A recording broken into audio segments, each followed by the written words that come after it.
Hello everyone, welcome to another episode of Restoring the Past. This is a special episode because I'm going to unbox a 17th century Indian Firangi sword I purchased from IMA. This is the first episode in a multi-video Firangi restoration series documenting the entire restoration process of this sword.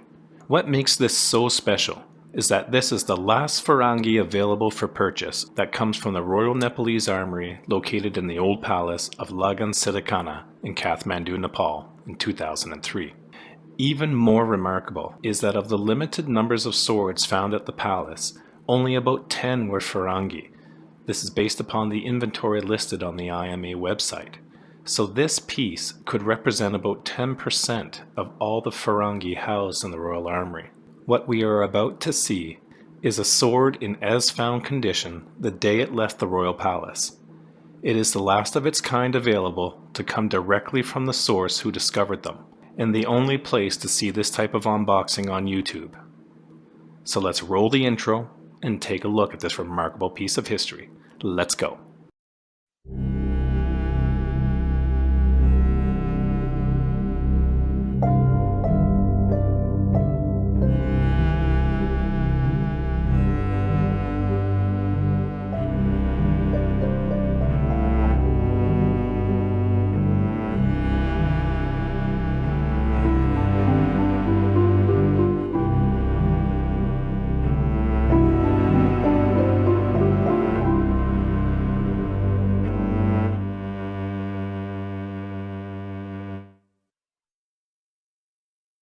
Alright, so let's get this opened up. It's been my experience with IMA that they usually pack things very, very well. So I don't have too many concerns right now that the product might be damaged.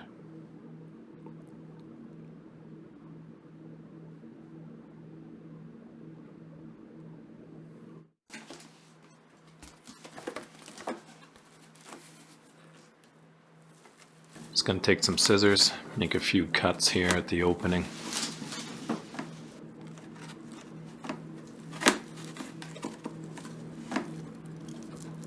I'm really excited to see what's in here.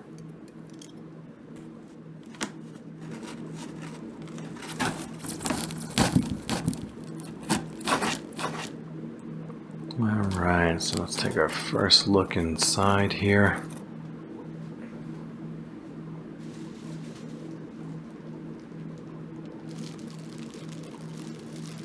I got paper end cap.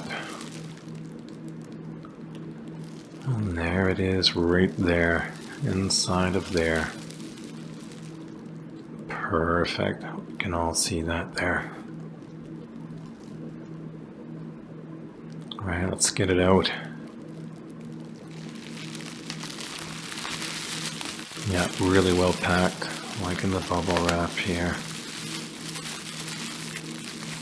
Nice cardboard around the blade, it looks like.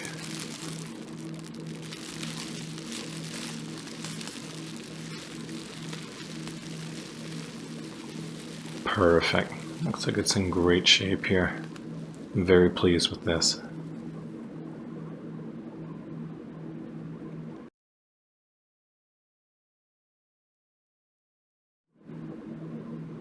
So I want to be careful here, right around the hilt.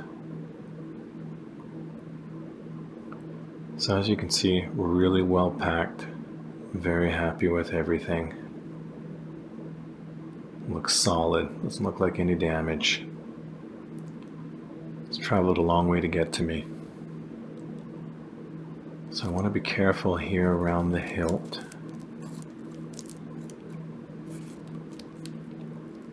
This will be my first time seeing an Indian basket hilt actually, or a Hindu basket as they're called sometimes.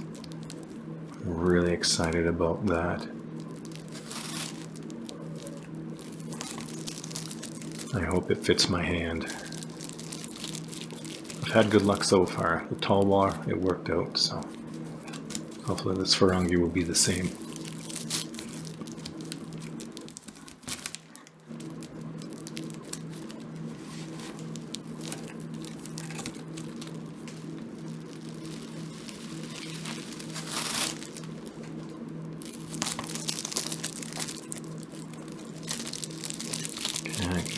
that. And we're getting to the meat and potatoes here.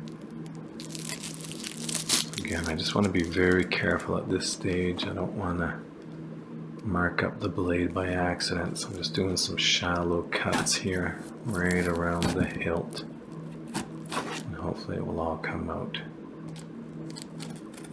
It's nice and easy, very carefully. Yeah, there we go. Look at that. So here's our first glimpse of the blade here. Wow. Am I ever happy? Look, just coming right out. Excellent. Looks to be in really good shape. Wow. I'm impressed with that. A lot better than I thought it would be. You just never know sometimes with these. Yeah. Really nice. A little bit of rust towards the end of the blade.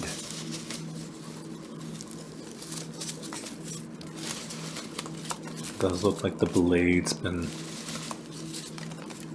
worked on a little bit in terms of somebody might have tried to de-rust it a little bit. There's a lot of marks on the blade, so you know, could have been just left over from the passage of time of people just trying to maintain this weapon. Not really sure yet.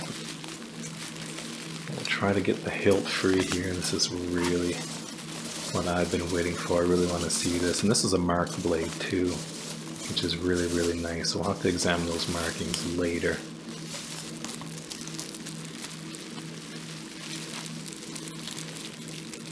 Oh, look at that. Haha, I like what I see so far. Yes. There we go. Wow.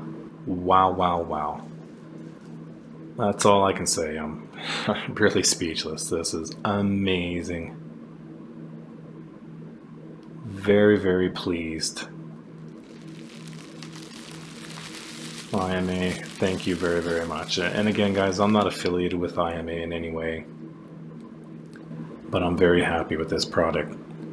Okay, it looks like we have the certificate.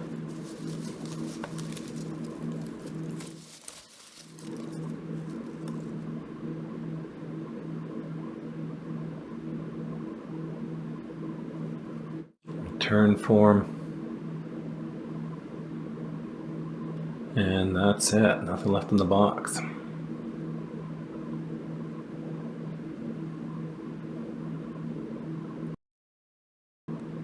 Okay, this is just a return form. I won't be needing that. I won't harp too much on the certificate of authenticity. You guys know how I feel about them, and how important I think they are for future custodians of this weapon, who won't have the luxury of being able to purchase this sword directly from the source. The certificate helps establish provenance, and ensures the story of this particular sword is not lost with the passage of time. That's about it for this episode. I hope you have enjoyed this unboxing, and felt as though you were there with me as we got our first glimpse of this rare piece of history. Unfortunately, unboxing this sword also marks the end of a tremendous era of antique arms discovery, as there are no longer any Firangi available from the Nepal catch. It has been my absolute pleasure bringing this video to you and sharing this special moment with all of you. I'm grateful for the support, and I hope you can all get out there and enjoy everything that history has to offer.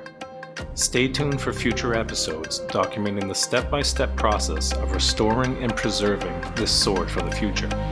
Come witness the transformation, and as always, good luck with your projects. Thanks for watching. Please subscribe.